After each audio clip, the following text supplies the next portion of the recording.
Hey. I'm gonna wait for a couple more people to get in here because it's a lot of people that want to know what's going on and what happened. But I don't even really know where to begin, but just know that our whole fucking relationship, hey boo, from Nevada, I'm from Indiana,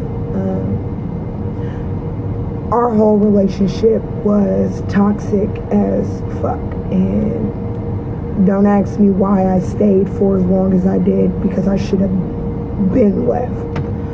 But hey everybody. Sorry about my voice. I've just been going through a lot. Been going through a lot lately. And so hey Brooke.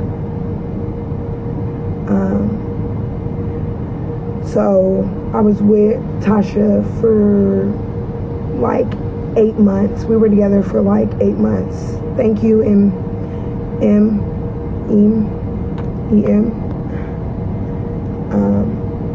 We were together for like 8 months, and the whole relationship was toxic as fuck.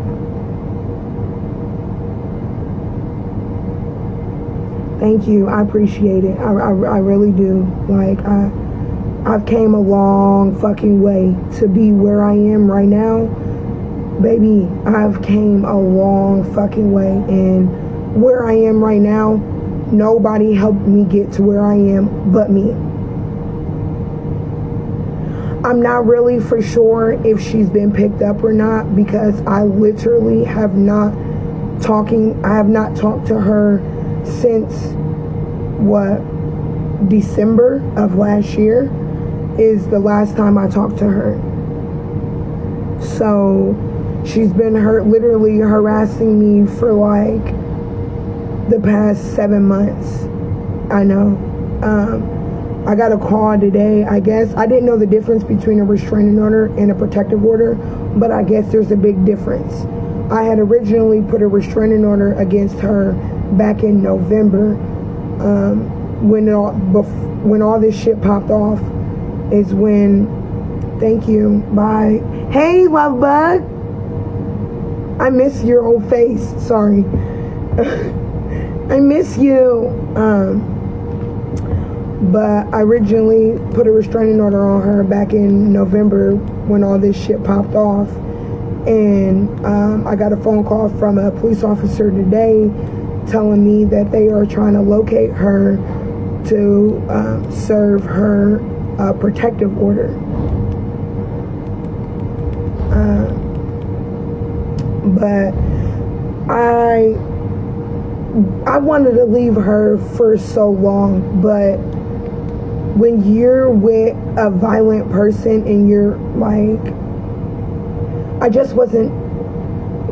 wasn't sure what she was capable of doing. Thank you. Hey, best friend. I wasn't sure what she was actually capable of doing.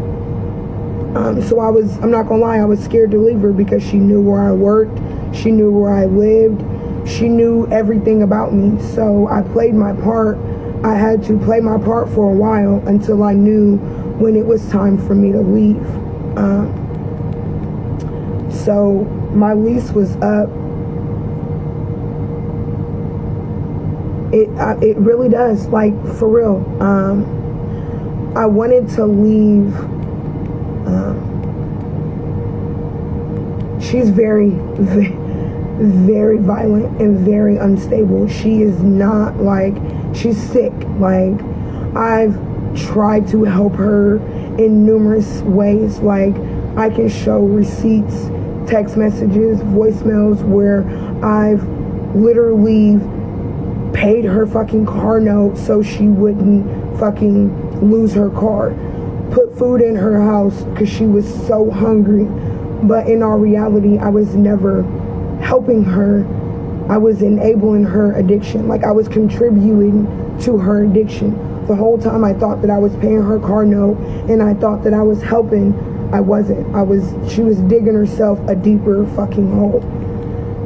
But my lease was up. The house that she set on fire, my lease was up in November.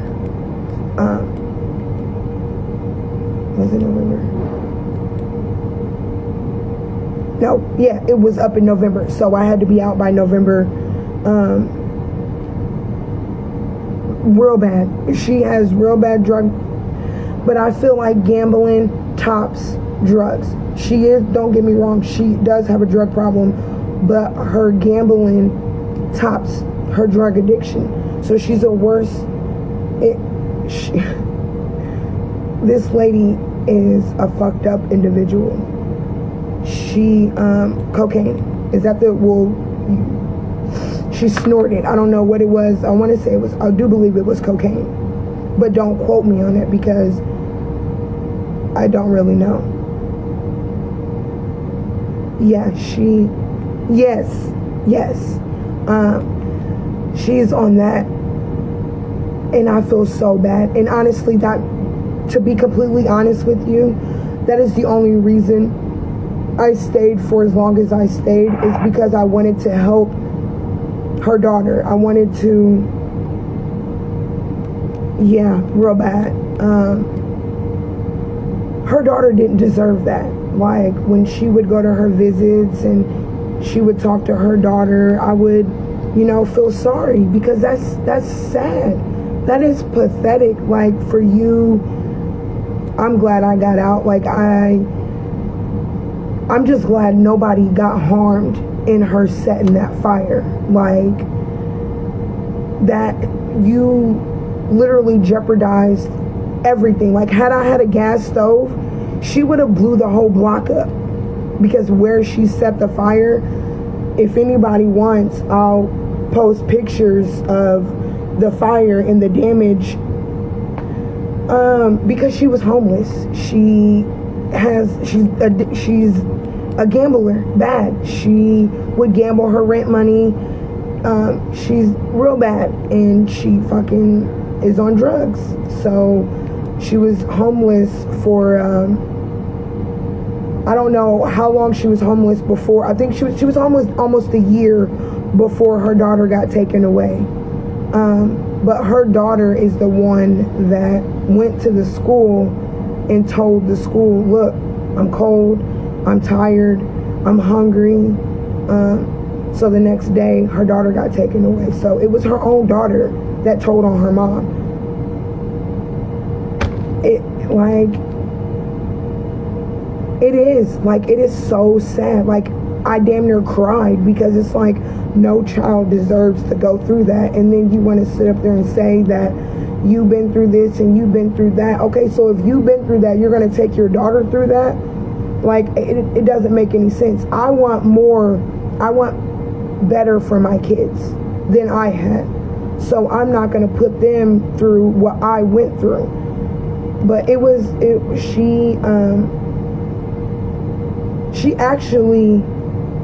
she shouldn't. For when I originally put the restraining order out on her back in November, from November, she wasn't able to see her daughter. They came and ended her visit early one day when they realized that I put the restraining order out on her back in November. She wasn't able to see her daughter November. Well, it was like the beginning of December. So all of December, all of January, all of February, and she recently just got her supervised visits back. Like, recently, probably like within the last month, she just got her supervised visits back. I know, I'm very aware.